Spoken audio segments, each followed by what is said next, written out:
ఏమ్రా, ఏం ఉద్యోగం చేస్తున్నట్లేవు? లేదు మావయ్య, డ్యూటీకి వెళ్తున్నాను. ఏం ఉద్యోగం చేస్తున్నావు? ఐటీ మావా. ఓ ఐటీనా? ఎంత జీతం వస్తుంది? ఒక 10,000 ఇస్తారా? లేదు మావయ్య, నెలకు 1,00,000. ఓ అవునా, చాలా సంతోషం రా. 1,00,000 రూపాయలా? సరేరా, మళ్ళీ కలుసుకుందాం. రే తమ్ముడు, నీకు వచ్చేది జీతం 10,000 కదరా? లేదక్క, ఇలాంటి వాళ్ళకి అలానే చెప్పాలి. మావయ్యకు రాత్రి అంతా నిద్ర పట్టదు. అయ్యయ్యో, కడుపు నొస్తుంది. ఈ శ్రీకాంత్ గాడికి జీతం ఇప్పుడే 1,00,000 రూపాయలు వస్తుందంట. వీడి ఉద్యోగం ఎప్పుడు పోతుందో ఏమో.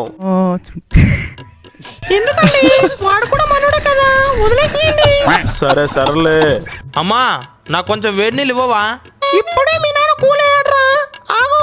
ఏమండి, మన పక్కింటి అబ్బాయికి 2,00,000 జీతం అంట. అయ్యో, నా కడుపులో పింక ఎక్కువైంది. త్వరగా తీసుకుంటారా? అమ్మా, తీసుకొస్తున్నా.